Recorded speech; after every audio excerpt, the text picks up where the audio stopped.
Hello students, welcome back to my YouTube channel. देखो, आज के लेक्चर में हम कूलम्ब लॉ से रिलेवेंट एक बहुत ही शानदार न्यूमेरिकल सॉल्व करने वाले हैं। क्या न्यूमेरिकल है कि हमारे पास एक चार्ज्ड रिंग है, ये आपके सामने मैंने ड्रॉ कर रखी है। एक चार्ज्ड रिंग है और उसके एक्सिस के ऊपर एक नेगेटिव चार्ज रखा गया है। तो आपको बताना है कि ये जो नेगेटिव चार्ज है ये ऑसिलेटरी मोशन फॉलो करेगा, ये एसएचएम फॉलो करेगा, है ना। और उसका टाइम पीरियड भी बताना है। एसएचएम का मतलब आप 11th क्लास में जान चुके होते हैं कि जब भी एक मीन पोजीशन के अबाउट कोई चार्ज पार्टिकल इस तरह से मूव करता है, टू एंड फ्रो वाला ऑप्शन फॉलो करता है, तो उसको एसएचएम बोलेंगे। उसकी कंडीशन भी हमें पता होगी, हम डिस्कस करेंगे एसएचएम की कंडीशन क्या होती है। तो क्वेश्चन की लैंग्वेज आपके सामने है। ए particle of mass m and charge negative q is placed on the axis of ring at a distance x is less than a। तो ये x है, हालांकि डायग्राम में तो x बड़ा दिखाई दे रहा है, लेकिन एक्चुअल रियलिटी में क्या है कि ये जो चार्ज पार्टिकल होगा ना, ये यहाँ कहीं रखा गया होगा। सो ये जो x होगा it's much less than the radius of the ring from the center of the ring. Show that the motion of the negatively charged particle is approximately simple harmonic. Also calculate the time period of oscillation. चलो इस question को solve करते हैं। ये question कैसे solve किया जाएगा? सबसे पहले तो हम कंसीडर कर रहे हैं कि इस चार्ज पार्टिकल के ऊपर, है ना, ये रिंग का एक छोटा सा टुकड़ा फोर्स लगा रहा है। तो हमने एक स्मॉल एलिमेंट कंसीडर कर लिया इस रिंग का, और इस स्मॉल एलिमेंट का चार्ज कितना कंसीडर किया हमने? D Q. ठीक है, सिमेट्रिकली यहाँ पर भी डी क्यू हो सकता है ना। तो एक छोटे सा एलिमेंट और ये चार्ज के बीच जो कूलम फोर्स होगा, मतलब अट्रैक्शन होगा ना, ये पॉजिटिव है और ये कैसा है? नेगेटिव है। तो इस पे स्मॉल फोर्स लगेगा, तो इस पे डी एफ फोर्स लगा इस डायरेक्शन में। Let's say this is angle theta. ये जो स्मॉल फोर्स है इसके दो कंपोनेंट बन जाएंगे। एक कंपोनेंट तो होगा वर्टिकली अपवर्ड और दूसरा कंपोनेंट आएगा इस तरफ ना। जो वर्टिकली अपवर्ड डायरेक्शन में कंपोनेंट जाएगा वो होगा D F sine of theta, और ये आ जाएगा D F cos of theta. ठीक है, अब आप देख सकते हो कि सिमिलरली यहाँ से भी अगर दूसरे एंड से भी सिमेट्रिकल अगर मैं डी क्यू होगा ना कुछ, तो फिर से नेगेटिव चार्ज और इस एलिमेंट के बीच फोर्स ऑफ अट्रैक्शन होगा, है ना।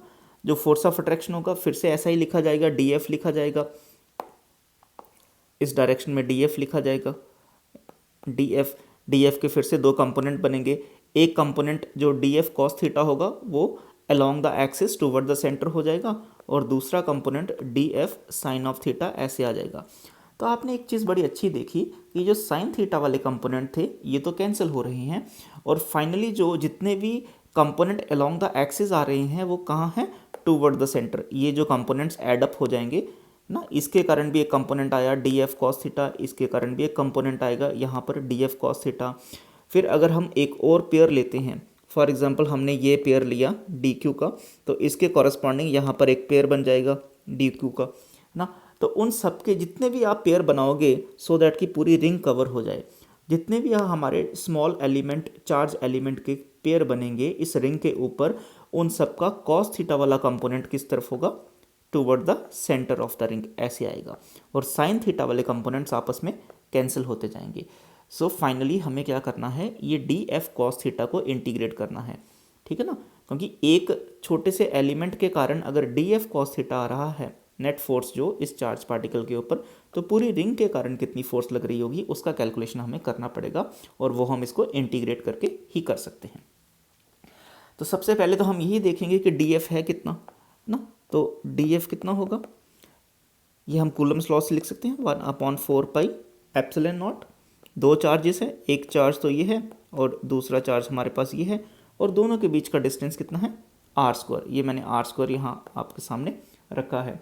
तो और किस डायरेक्शन में है? Along A B. ठीक है, तो ये ए बी डायरेक्शन में है। ए बी डायरेक्शन आपको दिख रहा होगा, ये ए डायरेक्शन है, इस तरफ है ना डी एफ। अब इसका कॉस थीटा वाला कंपोनेंट, क्योंकि दूसरा कंपोनेंट तो मैंने आपको बताया कि कैंसिल हो रहा है ना, तो नेट फोर्स जो एक्ट कर रही है, net force acting on the charged particle, किसके कारण? रिंग के कारण, ड्यू टू रिंग ना। तो नेट फोर्स कितनी एक्ट करेगी, मैं लिख रहा हूँ एफ, और वो किसके बराबर होगा, integration of D F cos of theta, क्योंकि कॉस ऑफ थीटा भी यहाँ पर आपको लिखना ही लिखना है। अच्छा, कॉस ऑफ थीटा इंटीग्रेशन से बाहर लिख लेते हैं और ये डी एफ आ गया। चलो इतनी बात क्लियर होगी। अब आप डायग्राम में देखें अगर, तो कॉस थीटा की वैल्यू क्या होगी यार ना, ये हाइपोटेन्यूज हो गया आर के बराबर, ये बेस हो गया एक्स के बराबर, ये परपेंडिकुलर हो गया ए के बराबर, तो ये है थीटा। तो कॉस थीटा क्या होगा, बेस अपॉन हाइपोटेन्यूज, है ना, तो एक्स अपॉन आर ना, एक्स अपॉन आर आ जाएगा। कॉस ऑफ थीटा हम साइड पे लिख लेते हैं, कॉस ऑफ थीटा किसके आ जाएगा, एक्स अपॉन आर। तो कॉस ऑफ थीटा की जगह मैं नेक्स्ट स्टेप क्या लिख रहा हूँ, एक्स अपॉन आर, और इंटीग्रेशन हो गया डी एफ का। अब डी एफ का भी हमारे पास वैल्यू है, डी एफ को हम यहाँ पर लिख देते हैं। डी एफ क्या था मेरे पास, 1/4 pi epsilon naught small charge divided by R square, है ना, ये लिखा गया था। चलिए इतनी बातें तो क्लियर हो गई सबको। अब यहाँ पर डिफरेंशियल एलिमेंट स्मॉल चार्ज है, उसी का इंटीग्रेशन होगा, तो बाकी सब बाहर आ जाएंगे। एक्स अपॉन आर क्यूब लिखा जाएगा फिर, है ना, आपके सामने है 1/4 पाई एप्सिलॉन नॉट, और कैपिटल चार्ज बाहर आ गया। सिर्फ इंटीग्रेशन किसका होगा, स्मॉल चार्ज का। अब बेटा आप देखोगे ये जो स्मॉल चार्ज का इंटीग्रेशन है ना, ये स्मॉल चार्ज का इंटीग्रेशन होगा, ये किसके बराबर होगा, total charge on the ring. Let's say this is the total charge on the ring, कि रिंग के ऊपर अगर क्यू चार्ज है तो स्मॉल छोटे छोटे चार्जेस का अगर मैं असेंबली करूँगा यहाँ से, ये small D Q small D Q small D Q small D Q, ये सारे चार्जेस रिंग के ऊपर अगर मैं असेंबल करूँगा तो इसके रिंग के ऊपर टोटल चार्ज कितना आ जाएगा, क्यू चार्ज आएगा। टोटल चार्ज जो रिंग का होगा क्यू होगा, तो इसलिए इसका इंटीग्रेशन क्यू आ गया है। चलिए नेक्स्ट स्टेप क्या होगा, फिर लिखा जाएगा F is equal to X upon R cube 1/4 pi epsilon naught, और ये आ गया क्यू और ये आ गया कैपिटल क्यू।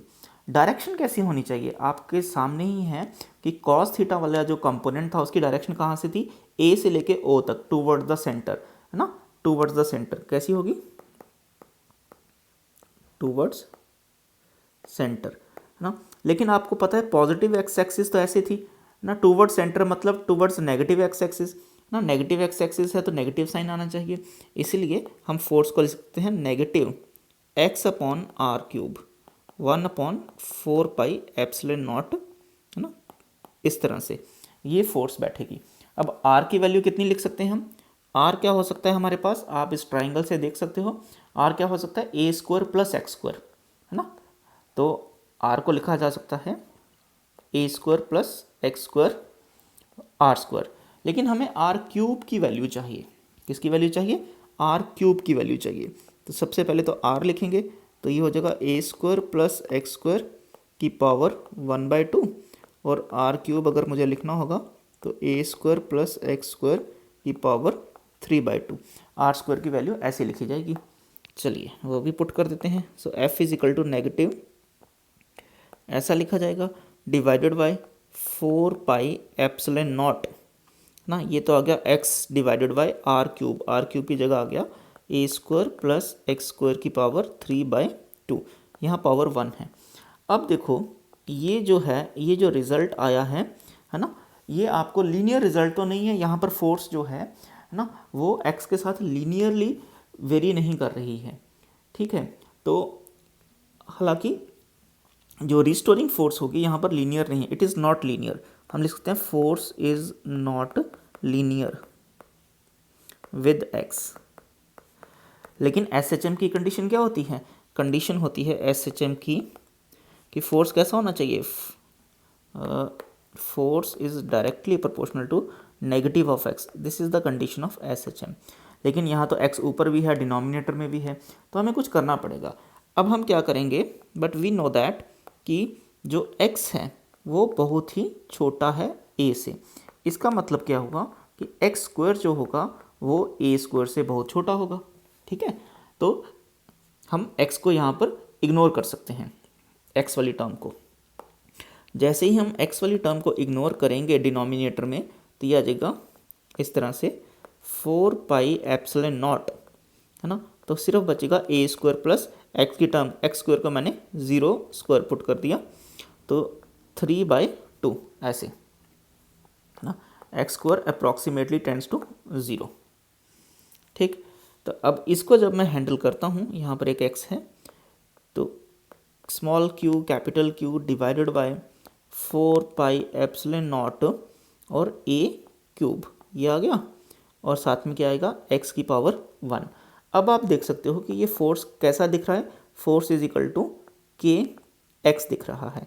अब ये एस एच एम की तरह आपको दिखाई देना शुरू हो गया, वेयर के क्या होगा, where k is equal to small q capital q divided by 4πε0 a cube, ये होगा के का वैल्यू। चलो इतना तो पता लग गया कि ये जो फोर्स होगा इस चार्ज पार्टिकल के ऊपर, ये एस एच एम फॉलो कर रहा है। अब टाइम पीरियड कितना होगा, टाइम पीरियड भी कैलकुलेट करना पड़ेगा। तो टाइम पीरियड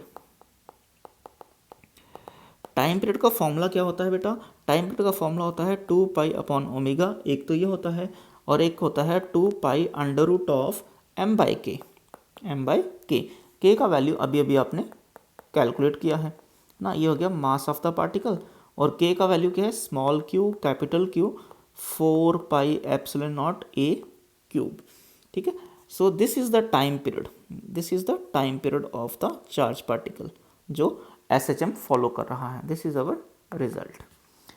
आई होप कि आपको ये न्यूमेरिकल की तरह अगर पूछा जाए तो न्यूमेरिकल क्लियर हुआ होगा, डेरिवेशन की तरह पूछा जाए तो डेरिवेशन क्लियर हुई होगी, कॉन्सेप्ट की तरह आपको ये बात आनी ही चाहिए कि किस तरह से हमने इस टाइप के न्यूमेरिकल को सॉल्व करना होता है ना। मिलते हैं नए टॉपिक में नेक्स्ट वीडियो में, तब तक के लिए wish you all the best.